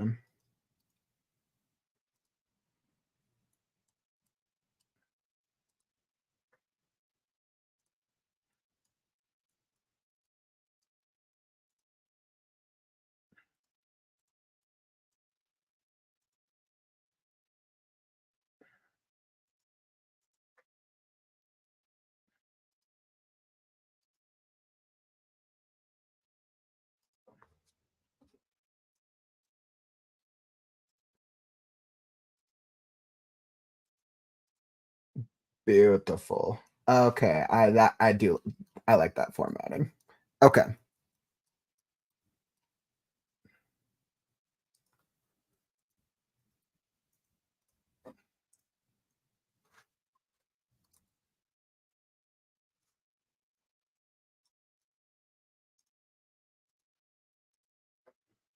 Okay, wonderful. I am very happy with that now. Okay. So the Forest of Lost Bones.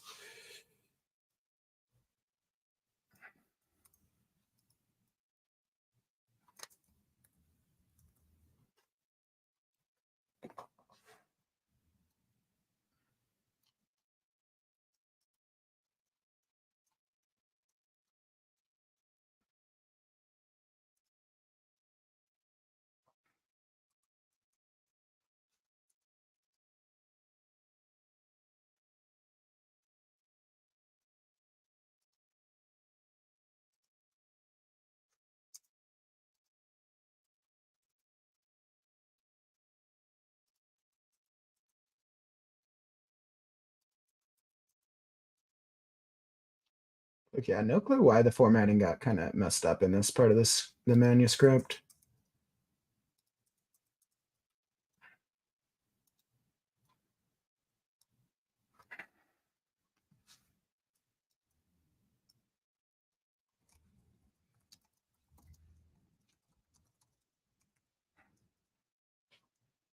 Mm.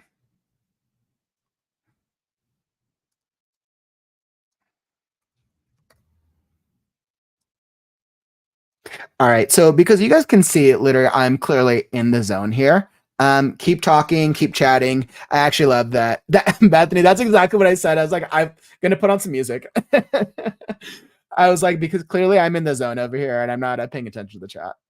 I'm gonna throw up one of my music playlists. Feel free to come get some work done with me if you want to get some writing or keep chatting amongst yourselves.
Hey, by the way, welcome, welcome. I saw a couple new faces popped into the chat. Let's see. Jeff, welcome, welcome. And Missy, welcome to the stream. Oh, love your profile pic, by the way. That's awesome. I absolutely love that profile pic. But welcome to the stream. I'm literally just doing an editing session. As you can see, I'm kind of in the zone now. I'm kind of preparing my outline and making sure my outline is clear for what I want to achieve for this draft. I'm kind of in the zone with where I've been at, but I was reviewing earlier what my draft goal strategies were, and this is kind of my strategy as I'm preparing for the second draft. So I literally just finished my the rough draft of my novel, The Last Scarecrow, a post-apocalyptic fairy tale. I finished it after 200 plus days of writing streams this past weekend, and now I'm preparing for the second draft. So one of the first goals on my to-do list before I can start it is I'm reviewing the outline. I need to make sure that my outline matches the manuscript itself. So that's one of my first goals, and that's a personal thing.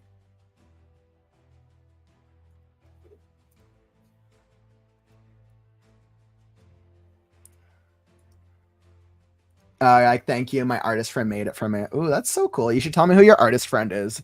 I'll want them to make me something as well. That's really cool. I would like totally I would totally request similar work. That's really awesome. I'm gonna need logos of that type eventually, or of that nature, and that would be really cool. Would love to hear who your artist friend is.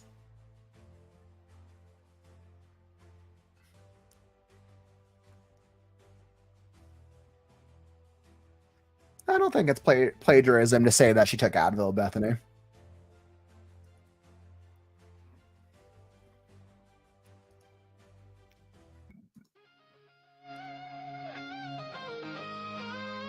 Okay, all right. Now switching over to classic rock.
Aw.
So let's see what I'm doing.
hero song, destiny to see.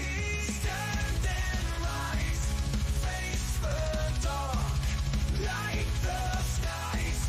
Leave your mark, eyes on the prize, heart beats hard, dreams to realize. Play every card, the wind whispers brave, the stars guide the way. No soul left to save. Time to make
Dark clouds in the sky, firing like that.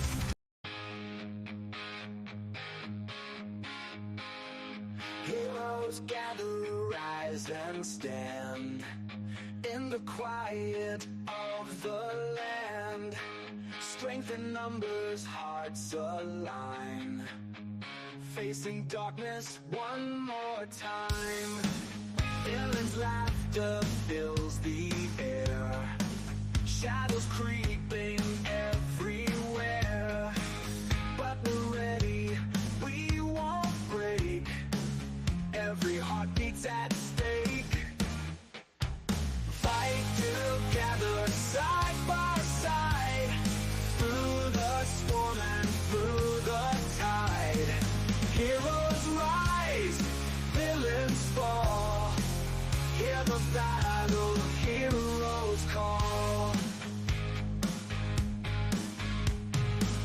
Blazing trails with sparks of light, in the day and in the night. Courage flowing through our veins, breaking free from heavy chains. As united power grows, in the day and in the night. Courage flowing through our veins, breaking free from heavy chains. Hands united, power grows, in the unity it shows. Fear will crumble, walls will bend, this is where the road will end.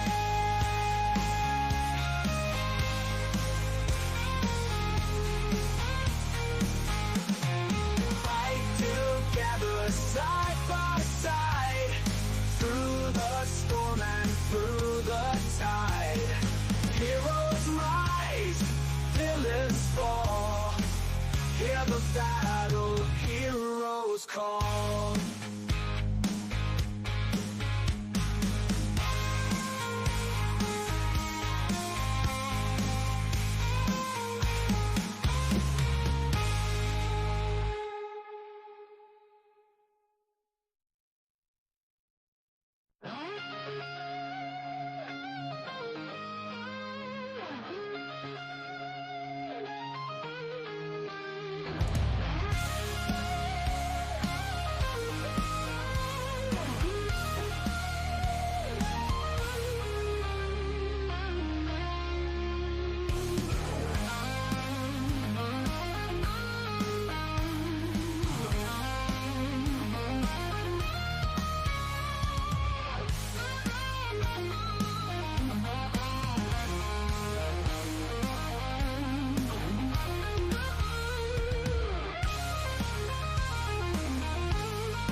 stand in the quiet of the land. Strength in numbers, hearts align, facing darkness one more time. Villains, laughter fills the air, shadows creeping everywhere. But we're ready, we won't break. Every heart beats at stake.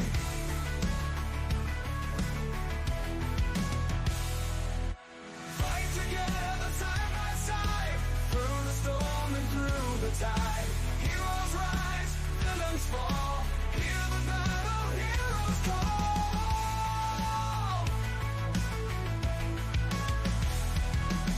Blazing trails with sparks of light, in the day and in the night.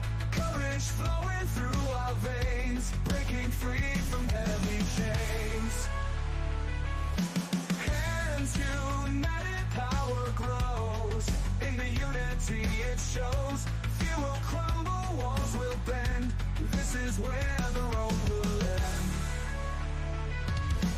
Fight together side by side, through the storm and through the tide. Heroes rise, villains fall. Hear the battle, heroes call.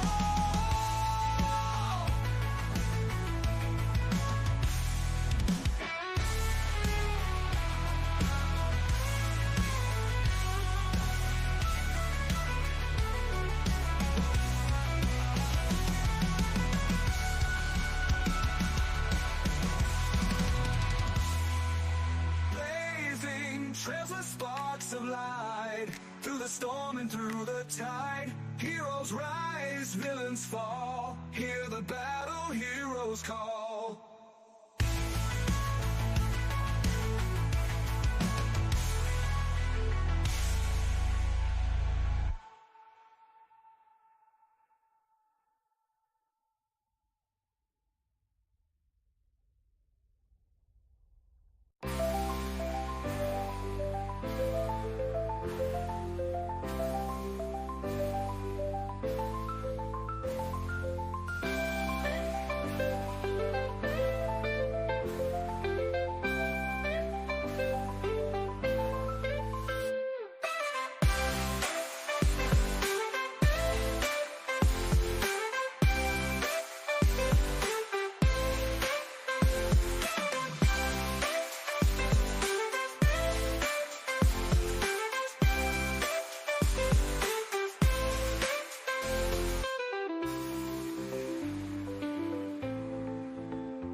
Heroes gather, rise and stand in the quiet of the land.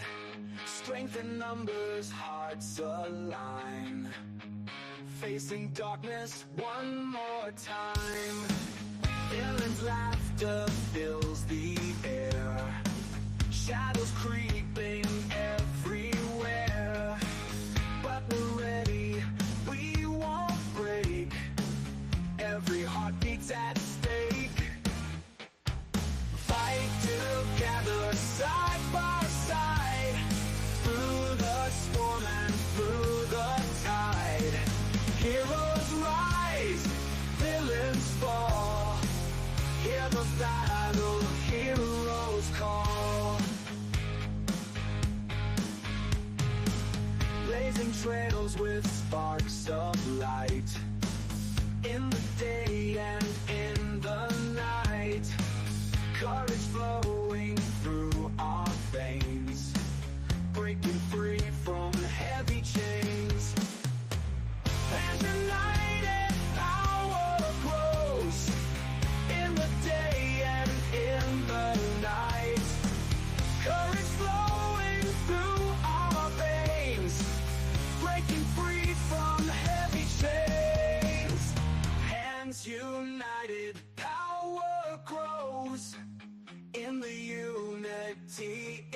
shows. Fear will crumble, walls will bend. This is where the road will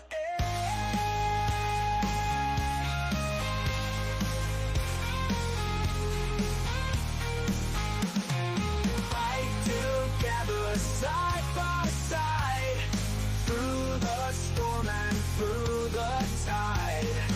Heroes rise, villains fall. Hear the battle, heroes call.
stand in the quiet of the land. Strength in numbers, hearts alive, facing darkness one more time.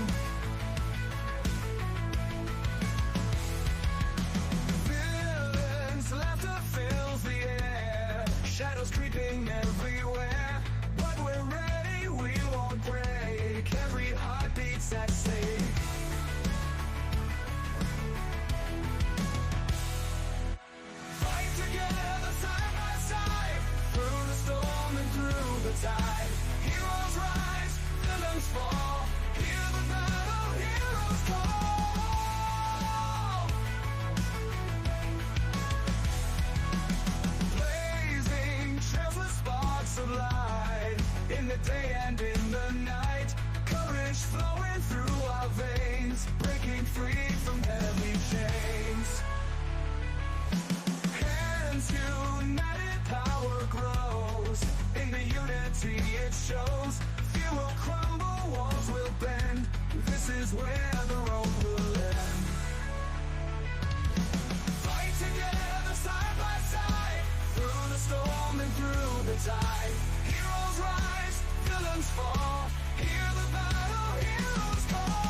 collide.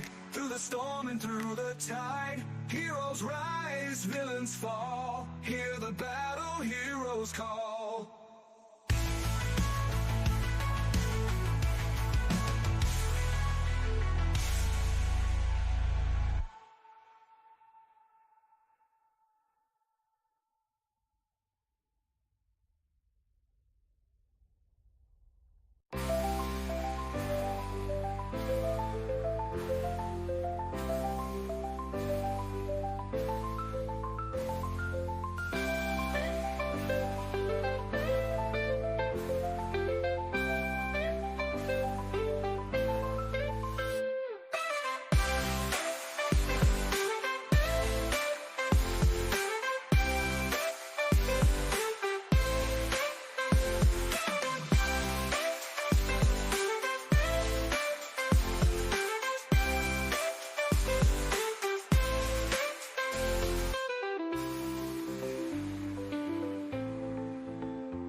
Heroes gather, rise and stand in the quiet of the land.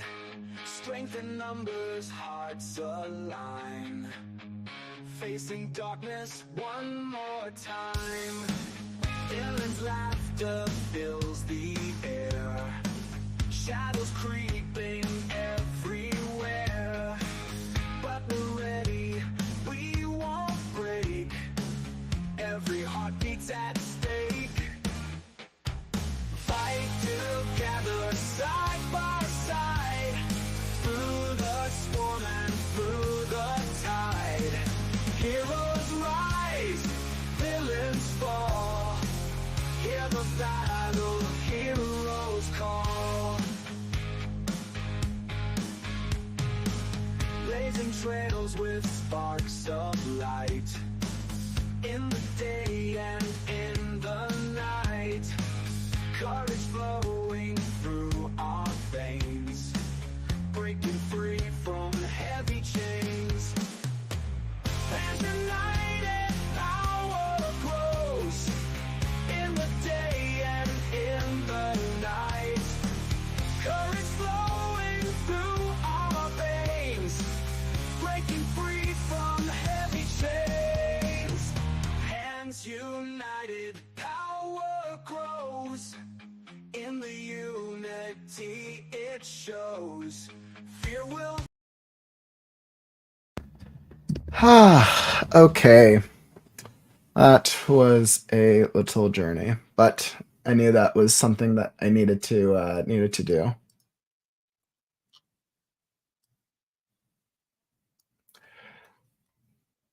Wow. All right. Beautiful. I am very happy with what I just accomplished. All right. So clearly I got 320. Wow, I clearly lost track of time. But I am very happy. So I feel like I did a full review of my entire outline of the story with the full table of contents, which is exactly what I wanted to do. It gave me a little refresher of the back end or the front end of the story that I really haven't looked at in over 3 to 4 months. So that was actually a really good refresher.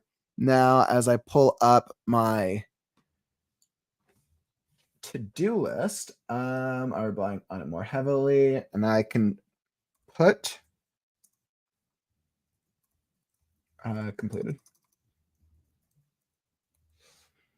Beautiful. So now I can say I've officially done this first one. Wonderful. Excellent. Now I can move on to character development. So this is what I will focus on next, defining my 28 characters and making sure that they are clear. That will be mission number 2. So I feel like I definitely got a good deal of things accomplished today. I clarified what my overall goal was, and I clarified each of these 5 things that need to happen before I can start on reviewing the second draft. Of all the things, I think the character development portion will actually probably take the longest. The map, 3, 4, the magic system might take a little, but I think the character development will take the longest. So that'll probably happen. Might take a couple streams, but we'll see. We'll see what we see when we get there. So very happy about this. Thank you for joining me in the journey. We were on quite a development session today.